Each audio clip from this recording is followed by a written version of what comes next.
நானும் சுசீந்திரன் இருக்காங்கல்ல, நான் மகள் டைரக்டர், அவரும் வந்து தீபாவளியில் ஒர்க் பண்ணோம். நான் அசிஸ்டன்ட் கேமராமேன், அவர் அசிஸ்டன்ட் டைரக்டர். ஸோ அதுக்கப்புறம் வந்து அவர் வந்து வெண்ணிலா கபடி குழு படம் பண்ணார். நான் அப்போ இன்னொரு படம் கம்மிட் ஆயிருந்தேன் ஆக்டிங்க்கு.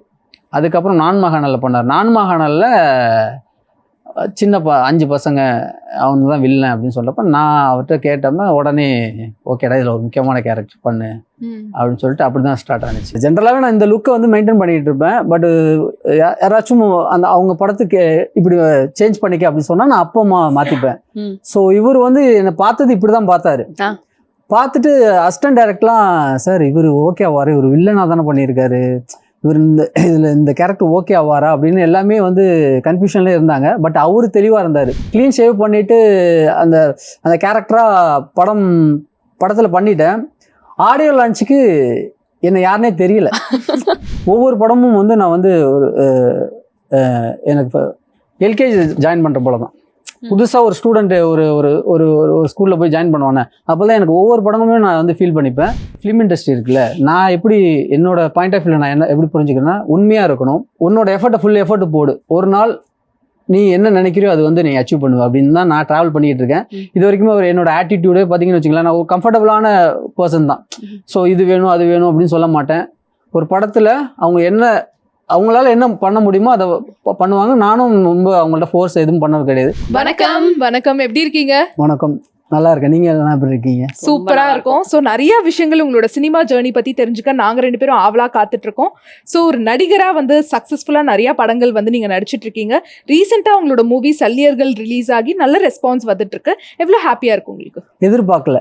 என்னன்னா நம்ம ஒரு ஹீரோவா அந்த படத்துல இருப்போம் அப்படின்னு சொல்லிட்டு நான் அந்த படம் ஸ்டார்ட் பண்ணப்போ எனக்கு தெரியாது.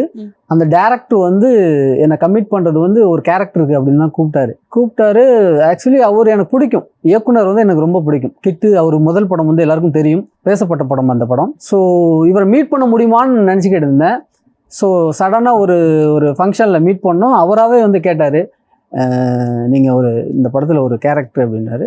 எது வந்தாலும் பண்ணுறேன் அப்படின்னு. ஏன்னா அவர் படங்களில் நான் பண்ணுறதுக்கு ரொம்ப ஈகராக வெயிட் பண்ணிக்கிட்டு இருந்தேன். ஸோ அவர் சொன்னோன்னே அதுக்கப்புறம் பார்த்தீங்கன்னா அந்த படம் ஸ்டார்ட் ஆனிச்சு. ரொம்ப ஹாப்பியாக இருந்துச்சு. பட் அவர் கேரக்டர்னு சொன்னார். பட் எனக்கு வந்து ஒரு இம்பார்ட்டண்டான கேரக்டர் வந்து அந்த படத்தில் வந்து எனக்கு கொடுத்தாரு. ஸோ அது ரொம்ப எனக்கு லைஃப்ல மறக்க முடியாத ஒரு படம் சல்லியர்கள்.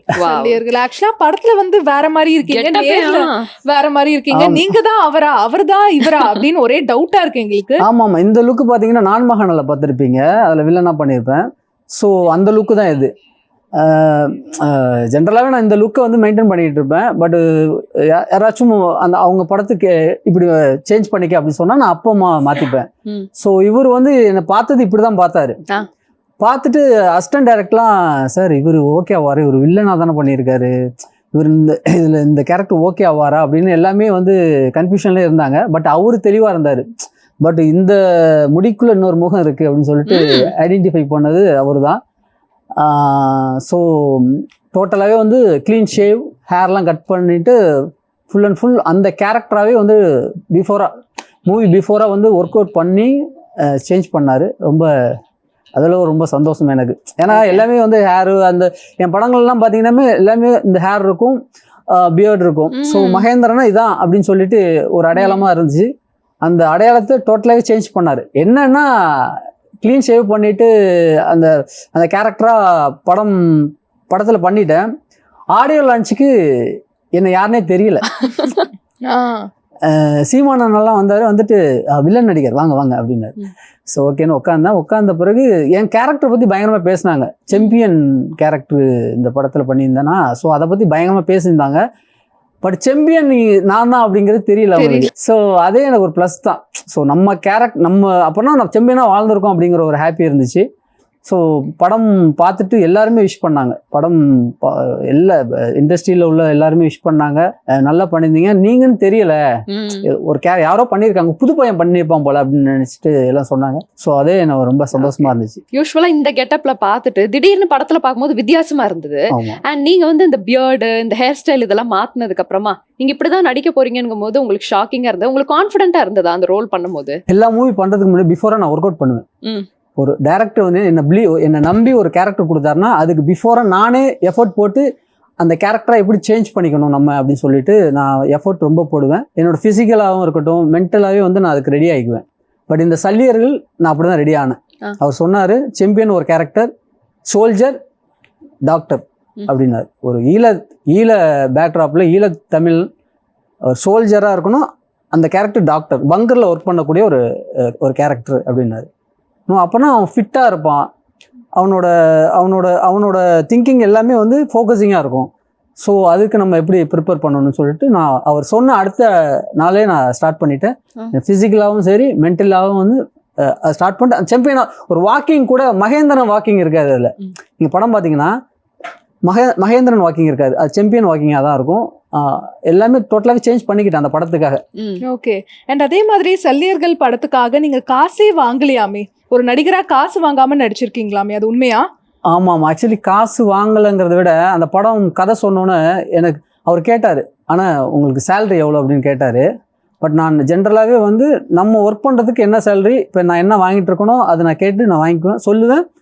செட் ஆனால் பண்ணுவேன், இல்லைனா அவங்களுக்கு செட் ஆகலைன்னா சரி ஓகே அப்படின்னு நான் விட்டுருவேன். ஆனால் இந்த படத்தில் முதல் நாள்லேருந்து ஆனால் உங்களுக்கு சம்பளம் எவ்வளோ அப்படின்னு கேட்டார். நான் எதுவுமே சொல்லலை, பார்த்துக்கலாங்க அப்படின்ட்டேன். என்னென்னா அந்த அவர் மேலே உள்ள ஒரு நம்பிக்கை, கதை மேலே ஒரு நம்பிக்கை.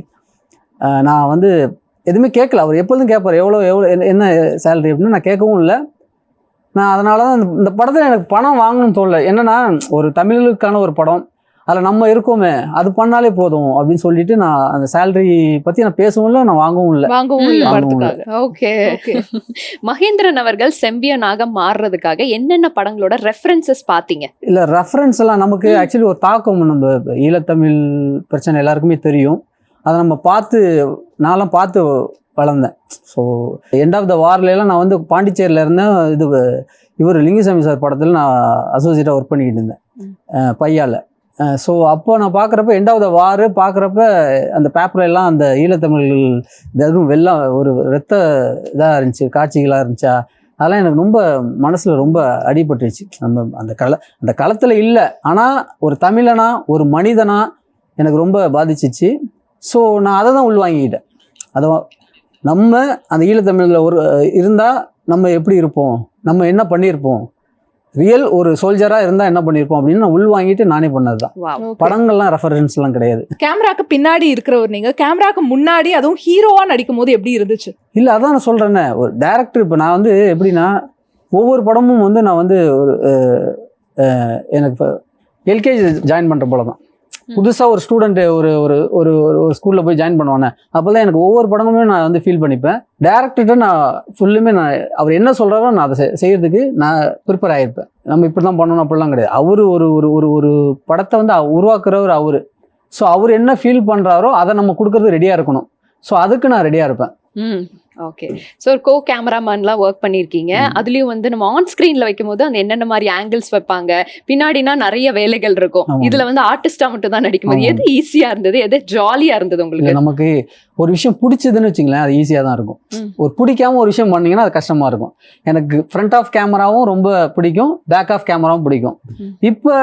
இப்போ நான் ஒரு நடிகனா ஒரு படத்தில் நடிக்கிறேன்னா அதுக்கு நான் ப்ரிப்பேர் ஆகிக்குவேன். அஸ் எ கேமராமேனாக நான் ஒர்க் பண்ணுறேன்னா அதுக்கு நான் ப்ரிப்பேர் ஆகிக்குவேன். ஸோ வந்து எனக்கு சினிமாவில் எது பண்ணாலுமே நம்ம சினிமா பிடிச்சி தான் வந்திருக்கோம். ஸோ இது பண்ணால் அது பண்ணால் அப்படின்னு கிடையாது. ஸோ சினிமாவில் எல்லா இதுவும் பண்ணுறதுக்கு நான் ரெடியாக இருக்கேன். ஸோ எனக்கு வந்து கஷ்டமாக தெரியல, எல்லாமே ஈஸியாக தான் இருக்குது. ஓகே. யூஸ்வலாக அந்த ஆர்டிஸ்ட்னா ஒரு ஆப்பிள் ஜூஸ் கொடுங்க, ஒரு ஆரஞ்சு ஜூஸ் கொடுங்க, அந்த மாதிரி சினாரியோஸ்லாம் நடந்ததா? இல்லை, ஆக்சுவலி நீங்கள் இந்த ஃபிலிம் இண்டஸ்ட்ரி இருக்குல்ல, நான் எப்படி என்னோட பாயிண்ட் ஆஃப் வியூவில் நான் எப்படி புரிஞ்சுக்கிறேன்னா, உண்மையாக இருக்கணும், உன்னோட எஃபர்ட்டை ஃபுல் எஃபர்ட் போடு, ஒரு நாள் நீ என்ன நினைக்கிறியோ அது வந்து நீ அச்சீவ் பண்ணுவேன் அப்படின்னு தான் நான் ட்ராவல் பண்ணிக்கிட்டு இருக்கேன். இது வரைக்குமே என்னோட ஆட்டிடியூடே பார்த்தீங்கன்னு வச்சுக்கலாம், நான் ஒரு கம்ஃபர்டபுளான பர்சன் தான். ஸோ இது வேணும் அது வேணும் அப்படின்னு சொல்ல மாட்டேன். ஒரு படத்தில் அவங்களால என்ன பண்ண முடியுமோ அதை பண்ணுவாங்க. நானும் ரொம்ப அவங்கள்ட்ட ஃபோர்ஸ் எதுவும் பண்ணது கிடையாது. நம்ம என்ன நடிக்க வந்திருக்கோம், கரெக்டாக பண்ணணும், ரொம்ப அவங்களை டிமாண்ட் பண்ணக்கூடாது அப்படிங்கிற ஒரு விஷயத்தில் நான் தெளிவாக இருப்பேன். அதனால தான் இன்னமும் எனக்கு வந்து படங்கள் வந்துக்கிட்டு இருக்கு. மேனேஜர்ஸ் எல்லாருமே வந்து மகேந்திரனை கூப்பிட்டா ஒரு கம்ஃபர்டபுளான ஒரு பர்சன், அவன் நம்ம சொன்னால் அவர் நடிச்சு கொடுப்பாரு அப்படின்னு சொல்லிட்டு எல்லாருமே ஃபீல் பண்ணுவாங்க. ஸோ அதனால தான் ரன் ஆகிட்டு இருக்கு. சூப்பர். சல்லியர்கள் படத்துக்காக உங்களுக்கு கிடைச்ச பெஸ்ட் பாராட்டு யார்கிட்ட வந்தது? சகாயம் ஐயா மீட் பண்ணோம், ஒரு வெட்டிங்கில் மீட் பண்ணோன்னே ரொம்ப நல்லா பண்ணியிருந்தீங்க. நீங்கள் தானே ஆக்சுவலி நான் அவரை மீட் பண்ணுறப்ப பியர்டோட தான் மீட் பண்ணேன். அதில் என் இன்ஸ்டாவில் கூட போட்டிருப்பேன். ரொம்ப ரொம்ப விஷ் பண்ணார் என்ன. நீங்கள் தான் அதை பண்ணீங்களா? அவருக்கு டவுட்டு. ஏன்னா நான் வேற ஏதோ பையன் பண்ணியிருக்கான், நீங்கள் அதில் என்ன பண்ணியிருந்தீங்க அப்படின்னாரு. நான் அந்த சாம்பியன் கேரக்டர்னு நல்லா பண்ணியிருந்தீங்க, ரொம்ப ரியலாக இருந்துச்சு இந்த கேரக்டர் அப்படின்னு சொல்லிட்டு ரொம்ப அப்ரிஷியேட் பண்ணார். அதுதான் எனக்கு முதல் பாராட்டு. இதுக்கு முன்னாடி சீமானண்ணன் பாராட்டினார். சீமானண்ணன் ரொம்ப வந்து சொல்லியிருப்பார், அது உனக்குன்னு ஒரு காலம் இருக்கு, கண்டிப்பாக வரும், வெயிட் பண்ணு அப்படின்னு சொன்னார். ஸோ அந்த என்னன்னா நம்ம ஒரு கலைஞனாக வந்து ஒரு விஷயம் பண்ணுறோம், ஆக்ட் பண்ணுறோம், இல்லை பாடுறோம், ஏதோ ஒரு விஷயம் பண்ணுறப்ப கைத்தட்டுகள் இருந்தால் தான் நமக்கு அடுத்தடுத்த விஷயங்கள் பண்ண தோணும்.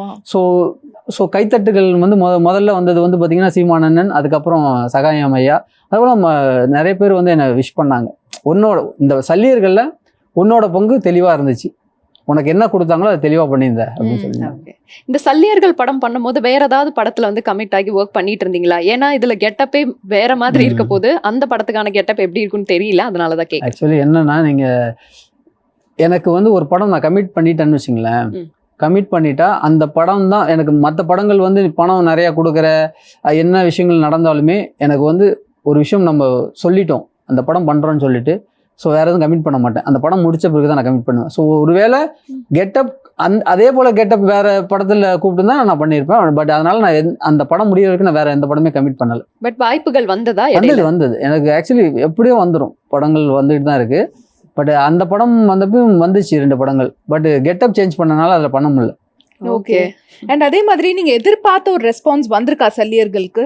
இல்லை, என்னன்னா இது வந்து தியேட்டரில் ரிலீஸ் ஆயிருந்தா வந்திருக்கும் கண்டிப்பாக. ஏன்னா இப்போ வந்து ஓடிடியில் தான் ரிலீஸ் ஆகிருக்கு. பட்டு எல்லாரும் இன்னும் பார்க்கல. இப்போ தமிழ் மக்கள் எல்லாரும் பார்த்துட்டாங்களான்னு அது எனக்கு தெரியல. ஏன்னா பார்த்தவங்க எல்லாருமே அப்ரிஷியேட் பண்ணுறாங்க, நல்ல படம், இது தியேட்டரில் வந்திருக்கலாம் அப்படின்றாங்க. ஸோ அது பெரிய ஒரு மைனஸு. பட் ஆனால் இந்த படம் பார்த்தவங்க எல்லாமே வந்து சந்தோஷப்பட்டாங்க. இந்த விஷயங்கள்லாம் தியேட்டரில் வரணும்னு ரொம்ப ஆதங்கப்பட்டாங்க. ஸோ அந்த ஒரு வழி இருக்குது. இந்த படம் தியேட்டரில் வந்திருக்கக்கூடிய ஒரு படம், என்னென்ன படமும் வருது, இந்த படம் வந்திருக்கலாமே அப்படிங்கிற ஒரு விஷயம் வந்து மக்கள் சொன்னாங்க.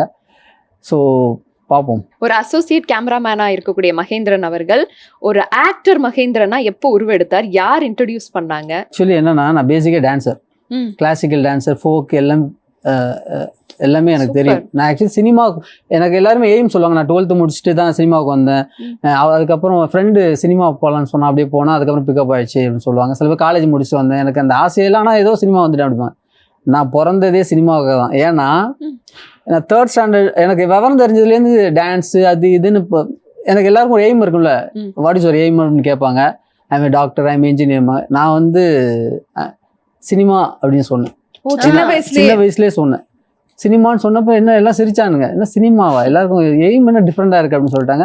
அப்போயே நான் ஆக்சுவலி படிச்சுட்டு தான் சினிமாவை பற்றி நம்ம படிச்சுட்டு போகணும் அப்படின்னு சொல்லிட்டு சின்ன வயசுலேயே நான் பாடல்கள்லாம் எழுதுவேன். வாய்ஸஸ்லாம் டிஃப்ரெண்ட் வாய்ஸஸ் எழுதுவேன். என் லைஃப்பில் மறக்க முடியாது ஒரு வாய்ஸ் எடுத்துகிட்டு ஒரு நாயாட்டம் என்ன பண்ணிட்டேன். சும்மா நம்ம எங்கள் கிராமம் தான், தஞ்சாவூர் பக்கத்தில் நல்லவனின் குடிக்காடுங்க தான் என்னோட வில்லேஜ். ஸோ அங்கே இருக்கிறப்ப நான் என்ன பண்ணிட்டேன், ஒரு வயலில் ஒரு சவுண்டு டிஃப்ரெண்ட்டாக ட்ரை பண்ணுவோம்ல, வாய்ஸஸ்லாம் ட்ரை பண்ணுவோம்ல. அப்போ ட்ரை பண்ணிட்டு இருக்கப்போ ஒரு சவுண்டு, ஒரு நாயாட்டம் கத்திக்கிட்டு இருந்தேன் சின்ன வயசில். ஒரு 5th ஸ்டாண்டர்ட் படிக்கிற 4th கத்திக்கிட்டு இருக்கப்போ எங்கள் அப்பா கல் எடுத்து சம்திங் ஏதோ கல் எடுத்து அடிச்சுட்டே இருந்தாங்க, போ வந்தேன்னு. என்னன்னா நான் சவுண்டு கொடுத்தது லைவா ஏதோ நாய் நிற்கிறது போறக்கு அப்படின்னு சொல்லிட்டு. ஆமாம், அதே போல் சும்மாவே இருக்க மாட்டாங்க. பாடல்கள் எழுதிக்கிட்டு பாடல் ரைட் பண்ணுவேன். ஏதோ ஒரு விஷயம், சினிமாவுக்கு நம்ம போகிறோம், அதுக்காக நம்ம ப்ரிப்பேர் ஆகிக்கணும். சின்ன வயசுலேருந்து நான் ரெடி ஆகிட்டேன். ஸோ ஆஃப்டர் 12th முடித்த பிறகு டிஎஃப்டி ஜாயின் பண்ணணும்னு ஃபோக்கஸ் பண்ணி டிஎஃப்டி திரைப்படக்குழுவில் சினிமாட்டோகிராஃபி முடிச்சுட்டு அதுக்கப்புறம் விஜய் மில்டன், மதி கேமராமேன்லாம் ஒர்க் பண்ணேன். ஓகே. ஆக்டரா எப்போதான் வந்தீங்க? யார் இன்ட்ரடியூஸ் பண்ணது ஆக்டர்? இல்லை, ஆக்சுவலி என்னன்னா, எனக்கு வந்து நம்ம பேக் ஆஃப் கேமராவே ஒர்க் பண்ணுறோமே, நம்ம ஃப்ரண்ட் ஆஃப் கேமரா வரணும் அப்படின்னு சொல்லிட்டு டக்குன்னு தோணுச்சு. படம் ஒரு 4-5-6 படங்கள் முடிச்சிட்டேன், அசோசியேட்டாக முடிச்சுட்டு. அதுக்கப்புறம் தோணப்போ நானும் சுசீந்திரன் இருக்காங்கல்ல, நான் மகள் டைரக்டர், அவரும் வந்து தீபாவளியில் ஒர்க் பண்ணோம். நான் அசிஸ்டன்ட் கேமராமேன், அவர் அசிஸ்டன்ட் டைரக்டர். ஸோ அதுக்கப்புறம் வந்து அவர் வந்து வெண்ணிலா கபடி குழு படம் பண்ணார். நான் அப்போ இன்னொரு படம் கமிட் ஆயிருந்தேன் ஆக்டிங்க்கு.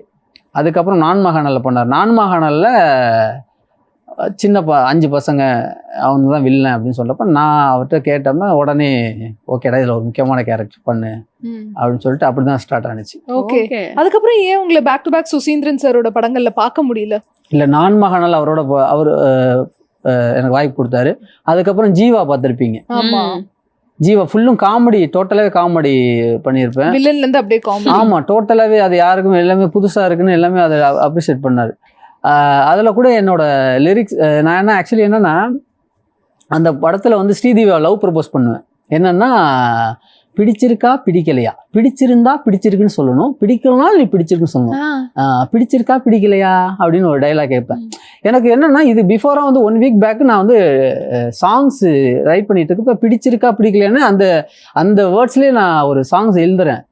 அதுக்கப்புறம் பார்த்தீங்கன்னா ஷூட்டு அதே டைலாக் எனக்கு கொடுக்குறாரு. அப்போ நான் அவர்கிட்ட போய் சொன்னேன், இதே ஒரு இதில் வந்து ஒரு சாங் எழுதியிருக்கேன், இதில் எது யூஸ் பண்ணுங்க அப்படின்னா. அப்புறம் பஸ்ஸில் பாட வச்சார் அந்த பாட்டை. அதான் இந்த பாட்டு.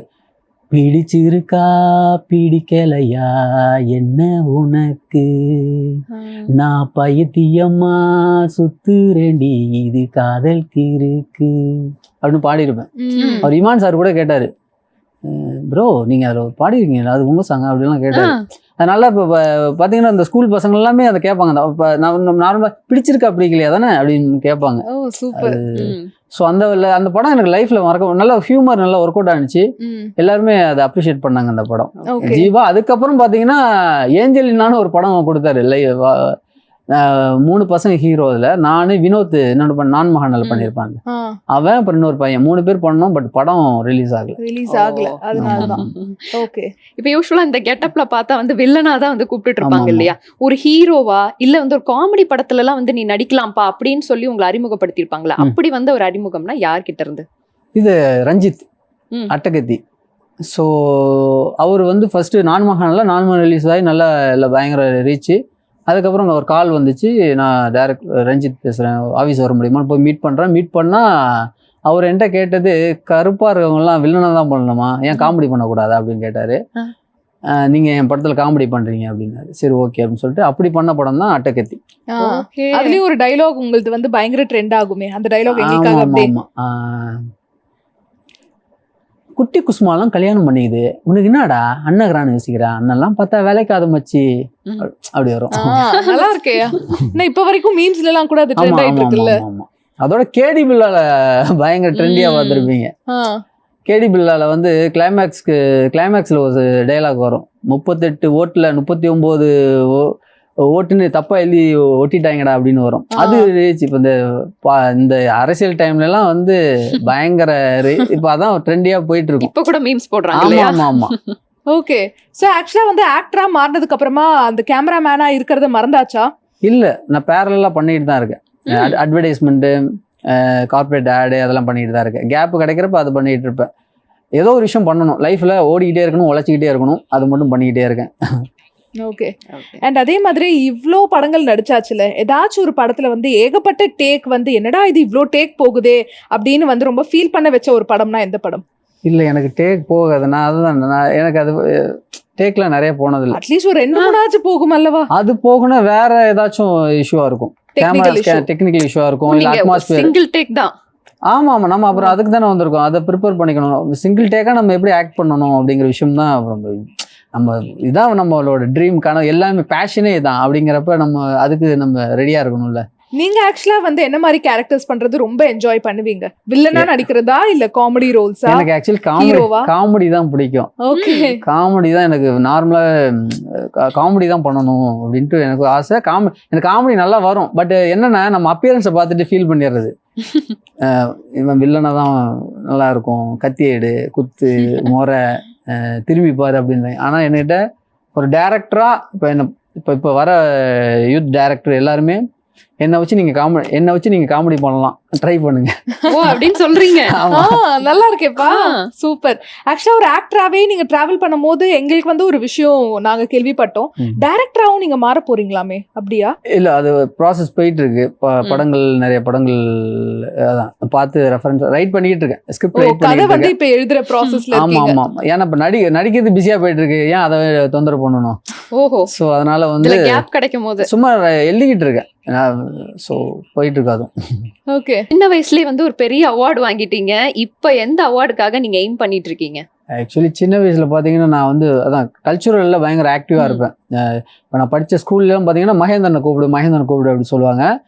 நான் என்ன பண்ணேன், department of art and culture, கலை பண்பாட்டு துறையில நான் மெம்பரா ஜாயின் பண்ணிட்டு பார்த்தீங்கன்னா, நான் ஆக்சுவலி கிளாசிக்கல் டான்ஸர்னால அங்கே ப்ரோக்ராம்லாம் நடக்கும், வீக்லி ஒன்ஸ் நடக்கும், அங்கே போய் பார்ட்டிசிபேட் பண்ணுவேன்.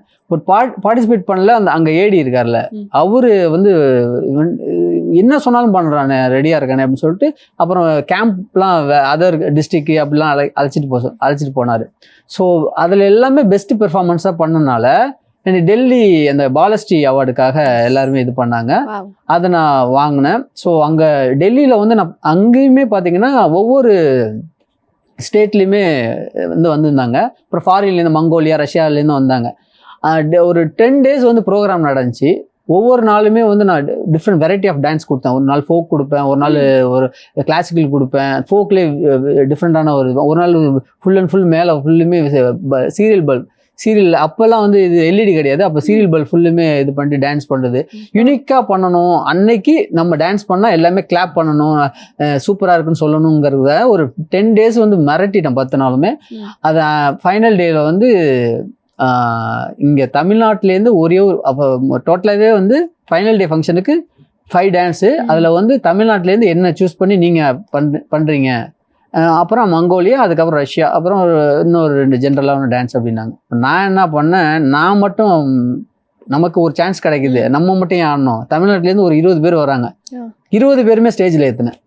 அந்த எனக்கு கொடுத்த 5 minutesல 20 பேருமே அங்கே ஸ்டேஜில் எடுத்து உங்களோட யூனிக்கான விஷயத்த பண்ணுங்க அப்படின்னு. ஸோ அதுதான் என்னோட இன்னைக்கு வரைக்குமே அப்படிதான். நம்ம மட்டும் வளரக்கூடாது, நம்ம கூட இருக்கிறவங்களையும் கொண்டு போகணும் அப்படிங்கிற விஷயம்தான்.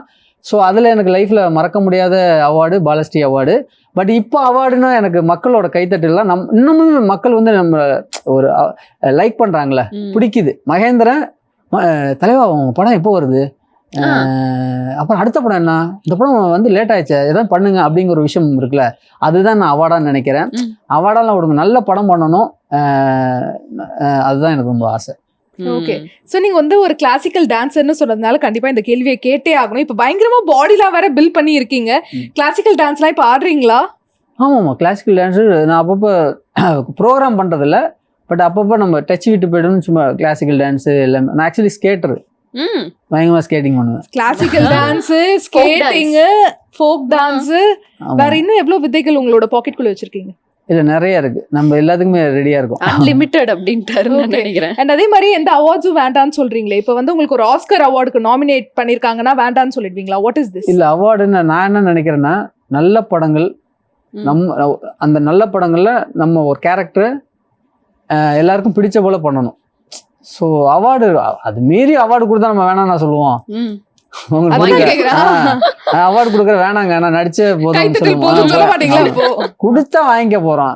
அது கொடுக்கறதுக்கான பெர்ஃபார்மன்ஸ் இன்னும் பண்ணணுங்கிறது ஒரு ஏக்கம் இருக்கு எனக்கு. சோ 20 yearsல நீங்க வந்து நிறைய படங்கள் பண்ணாலுமே ஒரு கேப் இருந்திருக்கு ஒரு படத்துக்கு. அப்ப அந்த ஃபினான்ஷியல் ஸ்டெபிலிட்டிங்கிறது வந்து ரொம்பவே ஒரு சேலஞ்சிங்கான விஷயமா இருந்திருக்கும்ல. அந்த பொருளாதாரமா வந்து மந்த்லி ஒரு இன்கம் வந்து வராதுங்கிற பட்சத்துல, ஏன்னா சினிமால இருக்கிறதுனால, அதெல்லாம் வந்து நீங்க எப்படி ஃபேஸ் பண்ணல? ஆக்சுவலி நான் சும்மா இருக்க மாட்டேன். ஒரு ஆக்டர் அப்படின்னு சொல்லிட்டு கவர் பண்ணிட்டு பேசாம இருக்க மாட்டேன், ஓடிக்கிட்டே இருப்பேன். ஏதோ ஒரு விஷயம். நான் ஆக்சுவலி சினிமாட்டோகிராஃபர், ஃபோட்டோகிராஃபர் எல்லாம் நான் ஸ்டூடியோ வச்சிருக்கேன்.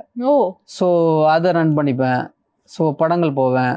ஸோ நமக்கான வாய்ப்பு கண்டிப்பாக வரதான் போகுது. ஸோ அதனால நமக்கு வரல அப்படின்னு சொல்லிட்டு உட்கார மாட்டேன், ஓடிக்கிட்டே இருப்பேன், உழைச்சிக்கிட்டே இருப்பேன். ஓகே, உங்களுக்காகவே ஒரு சூப்பர் இன்ட்ரெஸ்டிங்கான ஒரு செக்மெண்ட்டு. நாங்கள் ஒரு சில கேள்விகள்லாம் கேட்போம். அதில் வந்து நீங்கள் குட்டா பேடா அப்படிங்கிறத வந்து நீங்கள் அழகாக சொல்கிற மாதிரி இருக்கும். ஓ, நான் குட்டா பேடான்னு சொல்லுவேன். கரெக்ட். ஓகே, ரெடியா நீங்கள்? ரெடி. Okay, ton. ஸோ இதுதான் உங்களோட பிளக் கார்ட்ஸ், குட் பேட். ஓகேவா? கேட்குற கேள்விகளுக்கு உண்மையாக பதில் சொல்லணும். ஸோ நீங்கள் வந்து ஒரு சூப்பரான ஒரு ஆக்டர்னு எல்லாருக்குமே தெரியும். கேமராமேனா நீங்கள் குட்டா பேடா? குட்டு தானா? கிடைச்ச பெஸ்ட் காம்ப்ளிமெண்ட் உங்களுக்கு ஒரு கேமராமேனா? இல்லை, ஆக்சுவலி காம்ப்ளிமெண்ட்டோட நான் பண்ணது எல்லாமே சூப்பர்னு சொல்கிறாங்க. இப்போ என்னோட குருவே வந்து என்னை அப்ரிஷியேட் பண்ணியிருக்காரு. ஓகே. ஸோ ஒரு விஷயம், ஒரு ஒரு ஒரு கேமராமேனுக்கு என்ன தேவை? Composition, lighting. ஸோ அந்த மூட் ஆஃப் லைட்டிங், அந்த நம்ம என்ன பண்ணுறோம் அப்படிங்கிற விஷயம் கரெக்டாக பண்ணணும். நான் எப்பொழுதுமே வந்து கனெக்ட் பண்ணிப்பேன். ஜஸ்ட் லைட் பண்ணணும், ஃபில் பண்ணணும், சப்ஜெக்டை ஃபில் பண்ணணும் அப்படின்னு இருக்க மாட்டேன். அது அந்த சப்ஜெக்ட் வந்து என்ன என்ன என்ன ஃபீல் பண்ணுது, இல்லை என்ன மூடில் இருக்குது அப்படிங்கிற விஷயம், அதுக்கு தந்தாலும் தான் நான் லைட் பண்ணுவேன். ஸோ நான் அப்படி பண்ணுறப்ப வந்து என்னோட குருவே வந்து விஷ் பண்ணியிருக்காரு. ரெண்டு பேருமே என்ன விஷ் பண்ணியிருக்காங்க. ஓகே. ஸோ ஒரு கேமராமேனா இருந்தவர் இப்போ ஆக்டரா மாறிட்டீங்க. உங்களோட கேமராமேனை வந்து வேற லெவல்னு வேற சொல்லியிருக்கீங்க. உங்களை யார் ரீப்ளேஸ் பண்ணுவாங்க அப்போ? இல்லை, ரீப்ளேஸ் நான் தான் ரீப்ளேஸ் பண்ணணும். நீங்க தானா? ஆமாம், நான் இப்போ ஒரு படம் பண்ணா திருப்பி தெரிய போகுது. ஸோ அதனால நான் தான் இப்போ கேமராமேன் தானே சொல்றீங்க.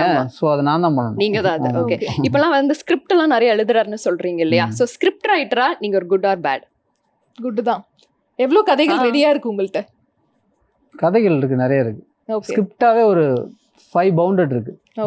அது ஹீரோயின்ஸ் தேவைப்படுதா? தேவைப்படுது. ஓகே. எதுக்கு இந்த கேள்வி கேட்குறேன்னு தெரிகிறதா? புரியுது தேவைப்படுது. பட் அந்த இப்போ நான் பண்ற கதைக்கு பார்க்கணும் தேவைப்படுதான்னு. ஃபேமிலி பாண்டிங்ல நீங்க குட்டா பேடா?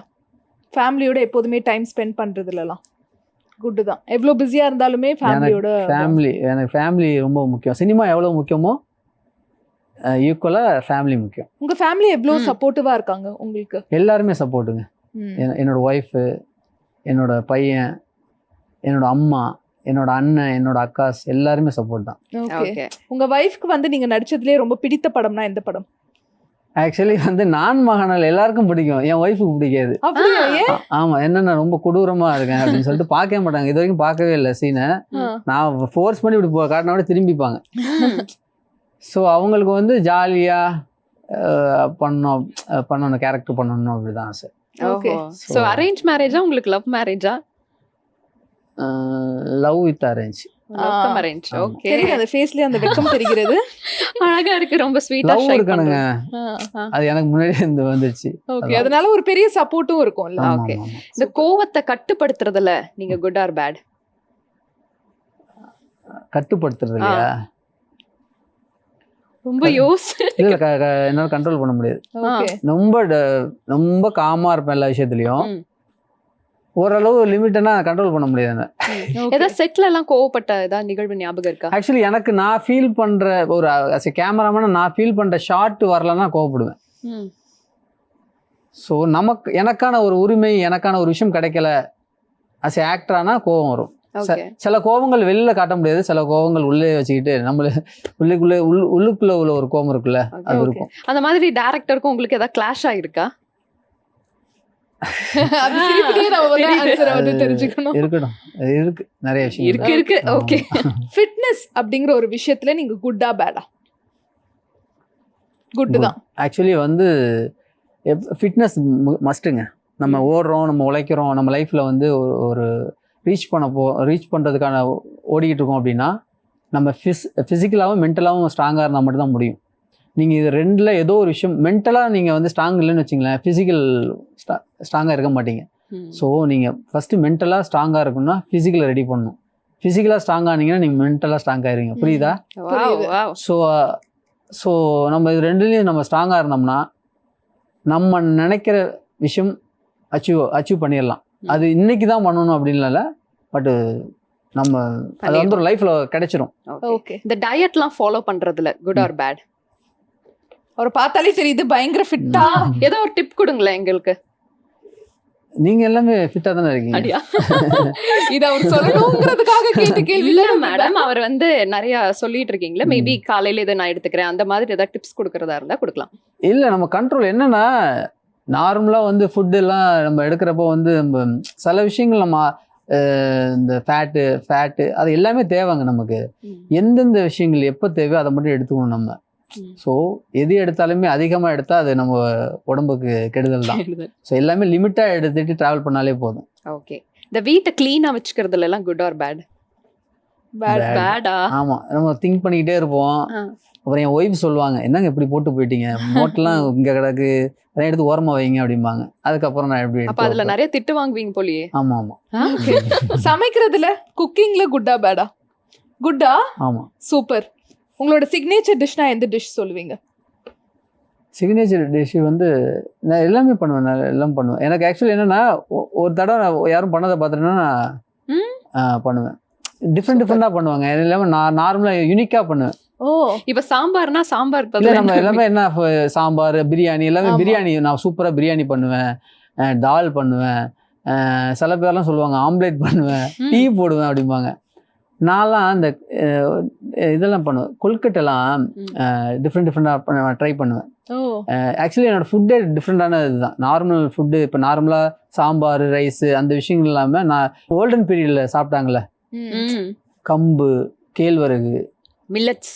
மில்லட்ஸ், டோட்டலாக மில்லட்ஸில் நான் வந்து அதில் சாப்பிட்றப்பல டிஃப்ரெண்டாக பண்ணுவேன். ஓகே. ஓகே. அதே மாதிரி செட்டுக்கெல்லாம் பங்க்சுவலா போறதுல குட்டா பேடா நீங்க? பங்க்சுவாலிட்டில ஏன் குட்டுனா நம்ம சினிமா தான், நம்ம எல்லாமே எனக்கு சினிமா தான். ஸோ அப்படிங்கிறப்ப அந்த விஷயம் பெர்ஃபெக்டாக இருக்கணும்ல. ம். ஸோ அப்படி ஏதோ ஒரு இதில் சுச்சுவேஷனில் லேட் ஆனால் கூட நான் பிஃபோராக சொல்லிடுவேன், ஒரு 10 மினிட்ஸ் லேட் ஆகும் அப்படி சொல்லிடுவேன். இப்போ நம்ம தொழிலை வந்து பெர்ஃபெக்டாக டைமோட பண்ணணும், அப்போ தான் கிடைக்கும். The dress. எல்லாம் ம். எல்லாமே கரெக்டாக இருந்துட்டு டைமை மிஸ் பண்ணிட்டோன்னு வச்சுங்களேன், ட்ரெயின் போயிடும். ஆமா. ட்ரெயினை பிடிக்கணும் நம்ம. ஆமா. ஓகே. இந்த ட்ரெஸ்ஸிங் சென்ஸ்ல எல்லாம் குட் ஆர் பேட்? எப்படி இருக்கு, ஓகேவா? இன்னைக்கு நல்லா வந்திருக்கீங்க. பட் மேபி உங்க ஒய்ஃபோ யாரா செலக்ட் பண்ணி கொடுத்தாங்களா இல்ல நீங்களே? இல்லை நான் தான். நீங்க தானா? ஆமா, good தானா? அதனால குட் தான். Super, nice. Yes. Good or bad segment வந்து அருமையாக முடிஞ்சிடுச்சு. இப்போ அப்கமிங் ப்ராஜெக்ட்ஸ் என்ன போயிட்டு இருக்கு? இப்போ ஸ்ட்ரென்த்னு ஒரு படம், அது ஒரு 75% முடிஞ்சிருச்சு. அதுக்கப்புறம் ஒரு 2 படம் இன்னும் நேம் வைக்கல, Okay. அந்த ப்ராஜெக்ட் போயிட்டு இருக்கு. Okay. சூப்பர். வேற என்னென்ன லாங்குவேஜ் எக்ஸ்ப்ளோர் பண்ணலாம்னு இருக்கீங்க? இல்லை ஆக்சுவலி அதான் நான் ஹிந்தி படம் பண்ணியிருக்கேன், இல்லை இது மெட்ராஸ் கேஃபே படம் பண்ணியிருக்கேன். மலையாளத்தில் ஒரு 2 படம் பண்ணியிருக்கேன். அதுக்கப்புறம் தெலுங்குல ஒரு 2 படம் பண்ணியிருக்கேன். ஸோ எந்த லாங்குவேஜ் இருந்தாலும் நம்ம போவோம். தமிழை எங்கே வேணாலும் பொழைச்சிப்பாங்க, கரெக்ட். சான்ஸ் மட்டும் கொடுங்க. வாய்ப்பு கொடுக்கணும். Super sir. Wow, super. And இவ்வளோ நேரம் நாங்க கேட்ட எல்லா கேள்விகளுக்கும் ரொம்ப ஜாலியா, ஜென்யூனா, இன்ட்ரெஸ்டிங்கா ஒவ்வொரு பதிலும் இருந்தது. உங்களோட எல்லா ப்ராஜெக்ட்ஸும் வந்து சூப்பர் டூப்பர் ஹிட் ஆகணும்னு சொல்லி ஜெயா டிவி சார்பாக வாழ்த்துக்களை தெரிவிச்சுக்கிறோம். Thank you for joining with us today. நன்றி. அனைவருக்கும் நன்றி, வணக்கம்.